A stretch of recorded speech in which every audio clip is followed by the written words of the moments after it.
بسم اللہ الرحمن الرحیم۔ یہ تحریر ایک خوش نصیب گدھے کے متعلق ہے جس نے حضور صلی اللہ علیہ وسلم کی خدمت میں ایک عجیب درخواست پیش کی جسے حضور صلی اللہ علیہ وسلم نے قبول فرما لیا۔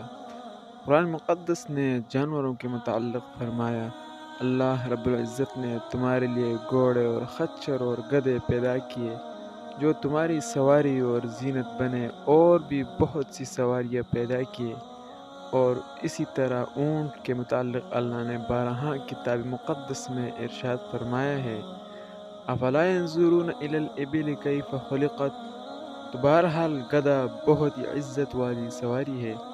بہت سے انبیاء نے اس پر سواری کی ہے۔ خود حضرت عزیر علیہ السلام کے بارے میں قرآن کے اندر مذکور ہے کہ جب وہ 100 سال تک سوئے رہا تو اٹھے تو اللہ نے ارشاد فرمایا، اب دیکھو اپنے گدھے کی طرف دیکھو کہ اسے کیسے دوبارہ زندگی ملتی ہے۔ بہرحال بات اس گدھے کی چل رہی تھی جو حضور صلی اللہ علیہ وسلم کی خدمت میں حاضر ہوا۔ فرماتے ہیں کہ یہ گدھا انبیاء اور رسولوں کی سواری رہی، اور حضور صلی اللہ علیہ وسلم کی ملکیت میں بھی 2 گدھے تھے، ایک کا نام عفیر اور دوسرے کا نام یعفور تھا۔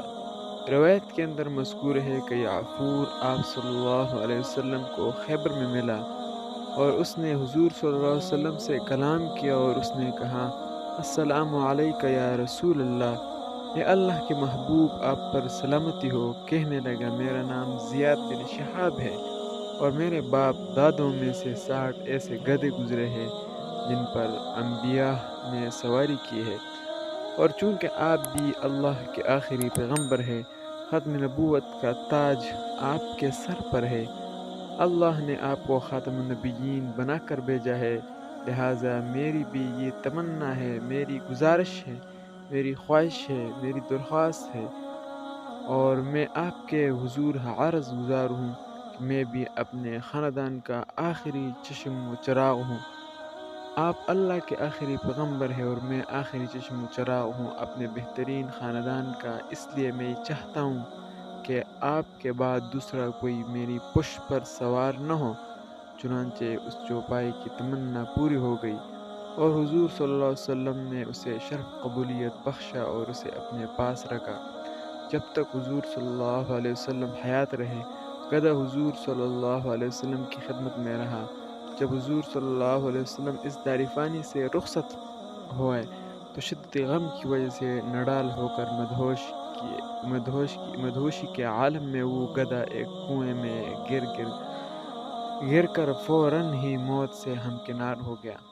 اور ایک اور روایت کے اندر یہ بھی مذکور ہے کہ حضور صلی اللہ علیہ وسلم اسے قاصد بنا کر بھی بھیجا کرتے تھے، یعفور کو بیچتے تھے کہ جاؤ فلاں صحابی کو بلا کر لاؤ، تو یہ جاتا اس صحابی کے دروازے کو اپنے سر سے کٹکھٹاتا تھا، تو صحابی یعفور کو دیکھ کر سمجھ جاتے تھے کہ حضور صلی اللہ علیہ وسلم نے مجھے یاد فرمایا ہے، چنانچہ وہ فوراً ہی یعفور کے ساتھ دربار نبوی میں حاضر ہو جایا کرتے تھے۔ روایت ہے کہ جو آدمی اونی کپڑا پہنے گا، بکری کا دودھ دوئے گا اور گدھے کی سواری کرے گا، اس میں بالکل بھی تکبر نہیں ہوگا، چونکہ اللہ رب العزت کو تکبر تو پسند نہیں، ان اللہ لا يحب المتکبرین۔ تو دعا ہے کہ اللہ رب العزت ہمیں تکبر سے محفوظ اور مامون رکھے اور عاجزی اور انکساری کے ساتھ زندگی گزارنے کی توفیق عطا فرمائے، آمین ثم آمین۔ اسی طرح دلچسپ ویڈیوز کے لیے آپ چینل کو ضرور سبسکرائب کیجیے اور بیل آئیکن کو بھی دبا دیجیے تاکہ آنے والے ویڈیوز آپ کو بر وقت مل سکے۔ خدا حافظ، اپنا خیال رکھے گا۔